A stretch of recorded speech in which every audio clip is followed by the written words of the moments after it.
श्री स्वामी समर्थ. माझ्या सर्व स्वामी भक्तांना जय जिजाऊ, जय शिवराय, जय शंभूराजे. माझ्या सर्व शिवभक्तांना मानाचा मुजरा. मी प्रिया आणि इंडियन मॉम प्रिया या यूट्यूब चॅनलमध्ये आपल्या सर्वांचं सहर्ष स्वागत करत आहे. सर्वजण कसे आहात? आशा करते सर्वजण मजेत असाल आणि मजेतच असायला पाहिजे. आज आपण पाहणार आहोत की टपरीवरती मिळणारा गुळाचा चहा, तोही न फाटणारा. हा चहा बनवत असताना मी काही टिप्स आणि ट्रिक्स तुम्हाला सांगणार आहे, तर व्हिडिओ शेवटपर्यंत पहा, मध्ये स्किप करू नका. जर व्हिडिओ आवडला तर लाईक करा, शेअर करा, सबस्क्राईब करा. तर चला बघूयात की चहा कसा बनवायचा. सर्वप्रथम आपल्याला चहा बनवण्यासाठी लागणार आहे दूध आणि पाणी. इथे मी 2 कप चहा बनवणार आहे, तर त्यासाठी मी 1 कप पाणी आणि 1 कप दूध घेतलेलं आहे. हे 2 कपासाठी एकदम परफेक्ट असं मेजरमेंट आहे. आणि दूध आणि पाण्याचं जे मिक्सचर आहे ते एकदम मंद गॅसवरती आपण गरम करण्यासाठी ठेवणार आहोत.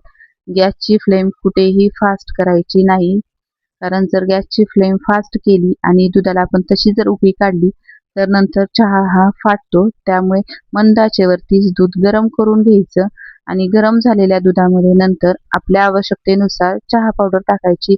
जेवढा आपल्याला स्ट्रॉंग चहा हवाय त्याप्रमाणे आपण चहा पावडर इथे टाकणार आहोत.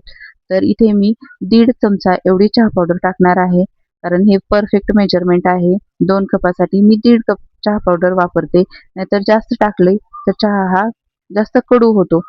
मग हे बघा, अशी छानशी उकळी काढून घ्यायची. चहाचा कलर एकदम परफेक्ट आलेला आहे. यानंतर आपल्याला टाकायचा आहे गूळ. आपल्या आवश्यकतेनुसार किंवा आपल्याला कितपत गोड हवा आहे त्यानुसार आपण इथे गूळ ऍड करायचा आहे. मी जरा थोडा जास्त गूळ ऍड करते, कारण गूळ हा गोडीसाठी जरा थोडा कमी आहे, त्यामुळे जरा जास्त गूळ ऍड करते. आणि आता इथे सगळ्यात महत्त्वाची टिप्स म्हणजे इथे आपल्याला टाकायचा आहे 1 चिमूटभर एवढा सोडा. सोडा टाकल्यामुळे चहा कसाच फाटत नाही. कितीही वेळ आपण उकळी काढून घेतली तरीही चहा फाटत नाही आणि परफेक्ट असा किंवा थिक असा चहा होतो. अगदी टपरीवरती होतो त्याप्रमाणे आपला घरगुती चहा हा बनतो. आणि सोडा वगैरे टाकल्यानंतर आपण अगदी 2 ते 3 मिनिटं चहाला उकळी काढून घ्यायची. हे परफेक्ट होतं. आणि नंतर चहा काढून घ्या. चहाला बघा किती छान थिकनेस आलेला आहे. हे बबल्स आलेले दिसत आहेत. या बबल्स वरून ओळखायचं की आपल्या चहाला थिकनेस आला की नाही.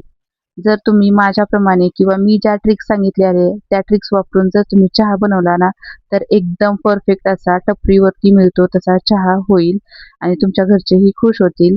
तर व्हिडिओ आवडला असेल तर लाईक करा, शेअर करा, सबस्क्राईब करा.